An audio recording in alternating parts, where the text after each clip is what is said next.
ನೀವಂದ್ರಿ Gilli family ಬಂದಾಗ ಅದನ್ನ ಬಗ್ಗೆ ನಾನು ಸ್ವಲ್ಪ ತಿಳ್ಕೊಳ್ತಾ ಹೋದೆ ನಾನು ಅಂತ. ಅವ್ರ ತಾಯಿಗೆ ಒಂದು ನೆಕ್ಲೆಸ್ ಕೂಡ ಗಿಫ್ಟ್ ಕೊಟ್ರಿ ನೀವು. ಸೊ ಆ ಮೂಮೆಂಟ್ ಹೆಂಗಿತ್ತು, ಯಾಕೆ ಕೊಡ್ಬೇಕು ಅಂತ ಅನ್ನಿಸ್ತು?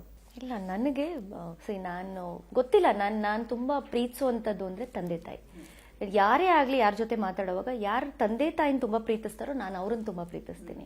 ಬಟ್ ಗಿಲ್ಲಿ ಬಗ್ಗೆ ಹೇಳುವಾಗ ಅವ್ನು ಊರು ಬಿಟ್ಟು ಬಂದಿರ್ತಾನೆ, ಇಲ್ಲಿ ಬರ್ತಾನೆ, 2 ವರ್ಷನೋ 3 ವರ್ಷ ಅವ್ನು ಊರಿಗೆ ಹೋಗೇ ಇರಲ್ಲ. ಆಮೇಲೆ ಅವ್ರ ತಾಯಿ ಬಂದಾಗ ಕರ್ಕೊಂಡು ಹೋಗಿ ಸ್ನಾನ ಎಲ್ಲ ಮಾಡಿಸ್ತಾರೆ. ಮಗ ಮಗ ಮಗ, ಅದು ಅವ್ರ ಮಗ ಅನ್ನಲ್ಲ, ಮಧ್ಯದ ಮಾತಾಡ್ತಾರೆ ಮಗ ಅಂತ. ಅವೆಲ್ಲವೂ ನಾನು ನೋಡಿದಾಗ ತುಂಬಾ ಬೇಗ ನಾನು ಅವ್ರ ತಾಯಿಗೆ ತುಂಬಾ ಕನೆಕ್ಟ್ ಆಗ್ತೀನಿ. ನನಗೆ ಗೊತ್ತಿಲ್ಲ, ಅವ್ರ ಮನೆ ಒಳಗಡೆ ಬರ್ತಿದ್ದಂಗೆ ಆ ಮುಗ್ಧತೆ, ಅವ್ರು ತುಂಬಾ ಇಷ್ಟ ಆಗ್ಬಿಡ್ತಾರೆ ನನಗೆ.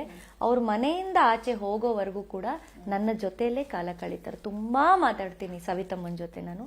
ಗೊತ್ತಿಲ್ಲ, ಒಂದು ತಾಯಿಯ ಭಾವ, ಮತ್ತೆ ಮನೆ ಒಳಗಡೆ ಇದ್ದಾಗ ನಮ್ಗೆ ಆ ಥರದ ಹಿರಿಯರು ಒಂದು ಆ ಫೀಲ್ ಬೇಕಾಗುತ್ತೆ. ಸೊ ಅವ್ರು ಬಂದಾಗ ಆ ಅಪ್ಪುಗೆ ಆಗ್ಬೋದು, ಆ ತಾಯಿಯ ಒಂದು ನಂಗೆ ತುಂಬಾ ಇಷ್ಟ ಆಯ್ತು. ಸೊ ಈ ತರ್ಲೆ ಗಿಲ್ಲಿಗೆ, ಈ ಕಿತಾಪತಿ ಗಿಲ್ಲಿಗೆ ಇಂಥ ಒಂದು ತಾಯಿ ಅನ್ನೋದು ನನಗೆ ಅಲ್ಲಿ ತುಂಬಾ ಬೇಗ ಕನೆಕ್ಟ್ ಆದ್ರು. ಹಾಗಾಗಿ ತುಂಬಾ ಇಷ್ಟ ಆದ್ರು. ಅವನು ಸ್ವಲ್ಪ ಬೇಜವಾಬ್ದಾರಿ ಆಗಿರೋದ್ರಿಂದ 3 ವರ್ಷ ಮನೆಗೆ ಹೋಗಿರ್ಲಿಲ್ಲ ಅವನು. ಆ ತಾಯಿ ಮಗನ್ ನೋಡಿದೆ ಹೇಗೆ ಸಫರ್ ಪಟ್ಟಿರ್ತಾರ ನೋವು ಅವ್ರು ಹೇಳ್ಕೊಂಡಾಗ ನನಗೆ ಗೊತ್ತಾಯ್ತು, ನೀನ್ ತಂದೆ ತಾಯಿನ ಚೆನ್ನಾಗಿ ನೋಡ್ಕೊ, ಸವಿತಮ್ಮನ್ ಚೆನ್ನಾಗಿ ನೋಡ್ಕೊ ಅಂತ ನಾನು ಅವನಿಗೆ ಅದು ಕೊಟ್ಟಿರ್ತೀನಿ.